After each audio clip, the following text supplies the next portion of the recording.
बलिया में पहुंचे मुख्यमंत्री योगी आदित्यनाथ ने कलेक्ट्रेट के सामने बने चंद्रशेखर उद्यान में स्थापित पूर्व प्रधानमंत्री स्वर्गीय चंद्रशेखर जी की प्रतिमा का अनावरण किया। इसके साथ ही मुख्यमंत्री ने जिले में 75 करोड़ 10 लाख की 46 परियोजनाओं का लोकार्पण और शिलान्यास भी किया। विकास की अपनी प्रतिबद्धताओं को दोहराते हुए कहा कि जिले के विकास के लिए सरकार हर कदम उठाएगी। मुख्यमंत्री ने कहा कि बलिया को देश और दुनिया में पहचान दिलाने वाले चंद्रशेखर की प्रतिमा का अनावरण करने का मुझे अवसर मिला है।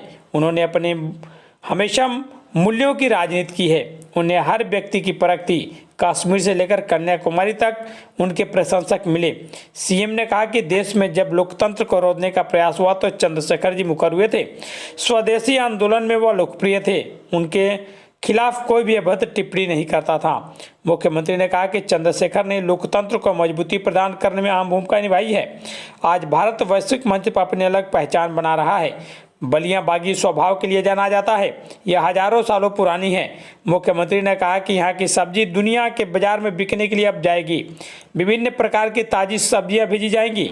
यहाँ के किसानों को अब सब्जी का अच्छा दाम मिलेगा। मुख्यमंत्री ने कहा कि यहाँ मल्टी मॉडल हब बनाया जा सकता है, क्योंकि बलिया जिला सरयू और गंगा के मध्य स्थित है।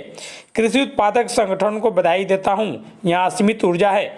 किसानों की आमदनी बढ़ाई जा सकती है। इनलैंड वाटर वेज की विकसित किया जाएगा, क्योंकि यह बनारस कोलकाता जलमार्ग का मुख्य केंद्र बन सकता है। निर्यात को बढ़ावा दिया जा सकता है। पर्यटन हमारे यहाँ बड़ा माध्यम है। एक पहचान दिलाने वाले जननायक चंद्रशेखर जी की इस प्रतिमा और भव्य प्रतिमा के अनावरण कार्यक्रम में आज मुझे आप सबके बीच में आने का सौभाग्य प्राप्त हुआ है। मैं इसके लिए आयोजकों को हृदय से धन्यवाद ज्ञापित करते हुए स्वर्गीय चंद्रशेखर जी को विनम्र श्रद्धांजलि अर्पित करता हूं। भाइयों बहनों, जी ने बलिया को एक नई पहचान दी थी। आजाद भारत में भारत की राजनीति का एक ऐसा चेहरा जो दलीय राजनीति से ऊपर उठकर के अपनी एक नई पहचान बनाया है। जिन्होंने मूल्य और आदर्शों की राजनीति तो की, लेकिन व्यक्ति की परख कश्मीर से लेकर के कन्याकुमारी तक और महाराष्ट्र और गुजरात से लेकर के पूर्वोत्तर भारत तक, नेपाल हो या पाकिस्तान या बांग्लादेश, सर्वत्र बृहत्तर भारत में कोई ऐसा जगह नहीं जहां चंद्रशेखर जी के प्रशंसक मौजूद न हो।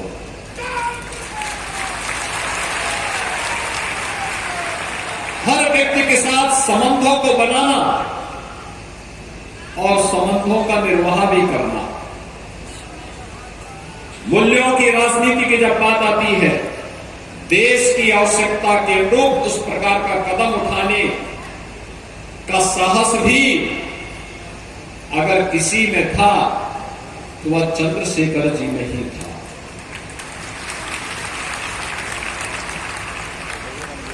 जब देश के लोकतंत्र को रोकने का प्रयास हुआ, उसके खिलाफ मुखर स्वर बने थे चंद्रशेखर जी। और जब इस देश के अंदर स्वदेशी आंदोलन चला था तो भारतीय जनता पार्टी राष्ट्रीय स्वयंसेवक संघ के लिए उतने ही लोकप्रिय हो गए थे चंद्रशेखर जी, क्योंकि उन्होंने खुलकर के स्वदेशी का समर्थन किया था। और भाइयों बहनों, यही कारण था देश की संसद में कोई दल और कोई सांसद चंद्रशेखर जी के खिलाफ अभद्र टिप्पणी नहीं कर सकता, क्योंकि उन्हें मालूम है एक फक्कड़ स्वभाव का व्यक्ति जो मूल्यों की बात कर रहा है, राजनीति की बात कर रहा है, राजनीति में कुछ मूल्यों और आदर्शों की बात कर रहा है, और देश हित जिसके लिए सर्वोपरि रहा हो, इसके लिए पूरा जीवन समर्पित था। और ये बलिया का सौभाग्य, इस माटी का सौभाग्य है कि न चंद्रशेखर जैसा सपूत जिस माटी में पैदा होकर के उस धरती को एक नई पहचान दिलाया। और आज मैं इसे अपना सौभाग्य मानता हूं कि उनकी इस भव्य प्रतिमा के अनावरण का सौभाग्य मुझे प्राप्त हुआ है। मैं एक बार फिर से आयोजन समिति को इस कार्य के लिए हृदय से धन्यवाद देते हुए, मूर्ति निर्माण का कार्यक्रम मुझे जो बताया गया, हमारे विधान परिषद सदस्य आजमगढ़ से है बलिया के लिए। बलिया अब तक तो बलिया बागी स्वभाव के लिए जाना जाता था। आज से नहीं, ये हजारों वर्षों की विरासत है। लेकिन बलिया उससे भी अलग हटकर के अपनी एक पहचान बना सके, और उस दिशा से आज यहां पर एक नए कार्य का शुभारंभ हुआ है। बलिया में कृषक उत्पादक संगठन एफपीओस के माध्यम से अलग अलग किसानों के द्वारा जो सब्जी उत्पादन होगा, वह सब्जी दुनिया के बाजार में बिक्री के लिए जाएगा। अभी यहां पर एक ट्रक का मैंने शुभारंभ किया है। भारत सरकार के एक्सपोर्ट प्रमोशन मंत्रालय के द्वारा इस कार्यक्रम को आज यहां पर शुभारंभ किया गया है। मैंने देखा विभिन्न प्रकार की ताजी सब्जियां अंतर्राष्ट्रीय बाजार में जाना, यहां के किसानों को, जिसके बारे में प्रधानमंत्री जी बार बार कहते हैं कि अगर किसान की आमदनी को दुगना करना है तो बीज से बाजार तक की इस यात्रा को हमें आसान करना पड़ेगा। और भाइयों बहनों, उस यात्रा की एक नई कड़ी है ये। यहां के किसानों को सब्जी का अच्छा दाम मिलेगा। अक्सर होता क्या है कि जब सब्जी अच्छी होती है तो मार्केट में, लोकल मार्केट में दाम गिर जाते हैं, और कभी कभी किसानों को उस सब्जी को फेंकना पड़ता है। जब बिकती नहीं, फेंकना पड़ता है और सड़ जाती है, खराब हो जाती है। लेकिन अगर वही सब्जी हमने प्रोसेसिंग करके, उसको पैकिंग करके और उसे वैश्विक बाजार में पहुंचाने का काम कर दिया, यहां से वो कार्गो से जाएगा। लेकिन अब तो हल्दिया से लेकर के वाराणसी के बीच इनलैंड वाटरवे, यानी पानी के जहाज के माध्यम से जो बलिया होते हुए ही जाएंगे।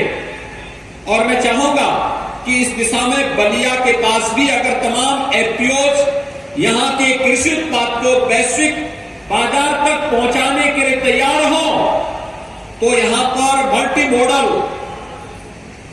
लॉजिस्टिक और मल्टी मॉडल ट्रांसपोर्ट हब बनाने की दिशा में भी एक अच्छा कार्य हो सकता है। क्योंकि बलिया से एक और सरयू जी मिलती है, एक तरफ गंगा जी मिलती है, और इसके बाद गंगा नदी में पानी की कमी नहीं है। आसानी से हर सीजन में जन यातायात के माध्यम से हम यहां की कृषि उत्पाद को वैश्विक बाजार में पहुंचाने में हमें मदद मिलेगी। इससे दो लाभ होंगे, एक किसान की आमदनी बढ़ेगी और दूसरा जनपद की आय भी बढ़ेगी, और जनपद की आय के साथ साथ रोजगार का सृजन भी होगा। और जब हम जनपद की आय बढ़ाएंगे तो प्रति व्यक्ति आय बढ़ेगी, और जीडीपी बढ़ने से जनपद की जीडीपी बढ़ेगी तो प्रदेश की बढ़ेगी। प्रदेश में जो $1 ट्रिलियन की इकोनॉमी बनाने का लक्ष्य प्रधानमंत्री मोदी जी ने दिया है, इस लक्ष्य को आसानी से हम लोग प्राप्त कर पाएंगे।